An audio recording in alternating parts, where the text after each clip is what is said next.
Hello, I'm Alveda King.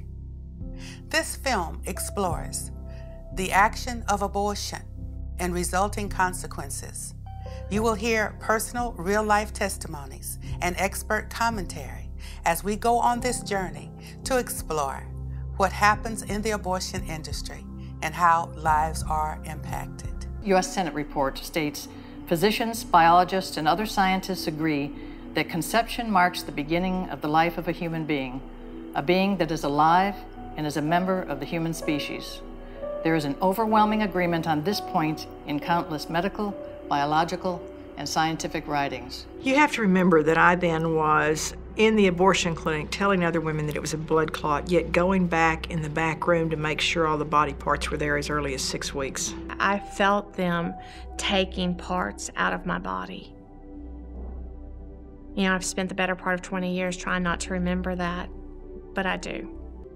We used a script designed to overcome every single objection. That's what sales is. Overcome the objection and you get the order, in this case, the abortion. And when she calls, the first question is reassure.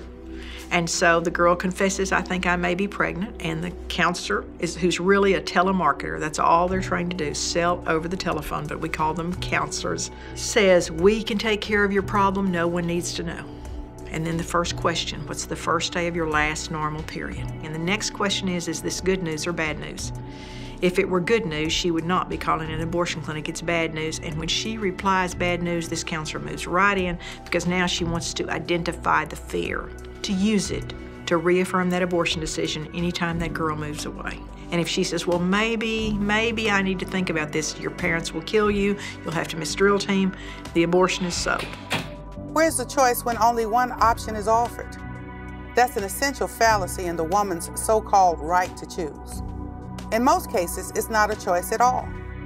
A decision is reached without all the facts or based on misinformation. Other options are not presented, and a deadly course of action is forced on a woman. I had this one lady that called me one afternoon, and she said that she wanted to make an appointment for her daughter to come in and have an abortion. I said, does she want to have the abortion? Well, you know, it's not her choice. So I went to a counselor, a Christian counselor, and she kept saying I needed to have an abortion and that this was not a good thing for me to do and it wasn't going to be good for my kids. All of a sudden, everybody's like, you can't do this, you can't do this, you don't want to do this is not good for the kids, this is not good for you. Through conversations with him pushing the abortion, and then that kind of frustrated me at some point. I just felt like he didn't care about me, that he was just thinking about, like, let's fix this. That's exactly his words. We need to fix this. But I was in fear and in crisis, and at that point that I felt like I had no choice. The stories of the boyfriend saying, I'll give you the $300 and our relationship will continue if you have the abortion. If you choose to keep the baby, there's the door. Absolutely do not think that my choice was a choice.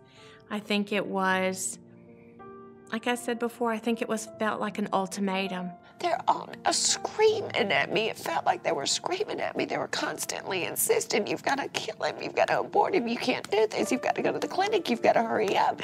Every week that you wait is making it worse. Go, go, go, go. And I finally couldn't take all of their pressure. Too often, through coercion, the woman goes on to have an abortion, convinced she's in trouble and that the procedure will get her out of it. Unfortunately, the trouble has only just begun. The physical and emotional consequences of her decision are often devastating.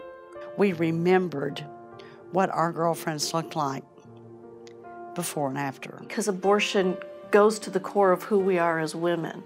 And the fact that we are involved in nurturing life, that an abortion experience really does leave a mark. She'd say, well, I'm pretty sure that you have, post-traumatic stress disorder from the abortion that you had when you were 14. And I said, yeah, no, that's not what it is. I always thought, I have major depression, or I'm bipolar, or all these other things that other doctors had diagnosed me. It was definitely my abortion that had caused serious emotional trauma for so long. I know a lot of women have suffered from having nightmares, hearing babies crying in the night, inability to bond with living children. The fear of being found out. What if people knew what you've done? When people think you're a godly woman, but they have no idea that you've killed 4 people. Grief and the shame just about buried me at times. After I left there and went home, I guess it was the hormones or whatnot set in, and just the emotions, the reality of what all happened. And I remember just curling in a corner and pulling out my hair and just thinking, I can't believe I had done this. Rather than just go through a 9-month crisis pregnancy, that I've gone through about 20 years of hell on earth. Some studies have indicated that teenagers who have an abortion are up to 6 times more likely to take their own lives within a year of having terminated their pregnancies. Many more women contemplate and even try suicide in an attempt to end the pain that they feel. True numbers may never be accurately reported, but suicides and attempted suicides among women who've undergone abortion are a reality the other side does not want to admit. I figured the only way to escape the torment was to take my own life. And being the chicken that I was, I got about as high as I could, and I got in my bathtub filled with water. And with the razor blade, I cut my wrist. And I began to just lie there and watch the water in the tub turn red. It wasn't something that was happening consciously that I could say, man, I'm really sad that I had the abortion, so I'm going to use these drugs. It was just that deep, empty, hopeless feeling that there was nothing worth living for, and, you know, plotting how I was going to end my life so many times. We had a 12-year-old. She came in chewing her gum and looked so carefree. She had her abortion. She came back 2 weeks later for her checkup. Opened the door and she was in there. She'd brought in a piece of glass and slitting her wrist. 12 years old. But we all have that moment where we realize that we are moms and we killed our children. Warnings are rarely offered. Women are seldom told the full story of what they're getting into when they authorize an abortionist to kill the baby inside of them. Even if the known consequences and after effects like breast cancer, barrenness, and other female trauma, even if it only impacts half the women or a quarter of the women, wouldn't it be better to let them know what they might suffer from their choice? Wouldn't it still be wise to let them know every potential risk? Why not a warning on something so life-changing, so life-threatening as an abortion? I wasn't in for all of that abortion. Somebody else was in there with him. But I went in toward the end, and I'd never seen that much blood. I mean, you know, just blood everywhere. And we put her in the recovery room, and she just filled the bed. And we changed the bed a couple of times, and her blood pressure was erratic. And the doctor left. At 10 o'clock, the boyfriend said, look, if there's anything happens, I'll call you immediately. And at 4:30, he called the doctor, and he said, put her in a tub of hot water. And when he did, the last little bit of blood in her body ran out. And he called me about 6 and said, she's dead. Many women become infertile. They suffer from other problems with their female organs and end up having to have complete hysterectomies. One of our ladies, the power of the suction machine from the abortion was so severe that it caused her fallopian tubes to collapse, and she was never able to have children. Abortion is surgery and carries significant risks. Unlike surgeries that will save a life or relieve suffering, abortion is an elective surgery of convenience that is rarely performed to save the life of the mother. We had one girl, 22 years old, a model, who danced in, jumped up on the table, laughed at the doctor that she didn't wear underwear. She was 22 weeks pregnant. We put her on the table. Now, there's a maneuver called the Hansen's maneuver. Now, the doctor may do it himself, or someone may do it, but I did it for the big baby, 2 of our big baby abortionists. I held the babies, and you say the head's here, the feet are here, the buttocks are here, and you gently push the baby down into the instruments. And the first time this doctor went in, he pulled out omentum. That's the lining to the intestines. He literally perforated her uterus and was pulling her bowel out her uterus with the very first time he went in with the instruments. And the second time he went in, he pulled out her bowel and he pushed it back in, woke the woman up, put her in my car, because it's terrible advertisement to think about having an ambulance in front of an abortion clinic. And we didn't take her to the hospital nearest us. We didn't take her to the hospital that would take the best care of her. We took her across town to a hospital that would help us cover up what we'd done. And this surgeon is taking this girl who has a perfectly complete baby inside her with her bowel pulled out her vagina upstairs to the operating room. 7 doctors operated on that baby, on that girl. They had to do a colostomy to resection her bowel to empty into this bag. They pulled the baby out. He rolled it into the disposable drapes and put it into the incinerator at the hospital. In Roe, the court made the issue of abortion a decision between a woman and her doctor. The real outcome of Roe is that deciding whether to keep the baby or terminate its life in the vast majority of cases is left up to the woman in crisis in consultation with a person who earns a living by selling abortions. If helping women were at the heart of the abortion industry, the so-called service of ending the baby's life could be offered for far less money than is typically charged. The clinic could remain in business and still realize a profit. But that's not it. The abortionist and the abortionist clinic thrive by taking advantage of women in crisis. Very quickly, it was no longer about selling abortions to other women, it was about money.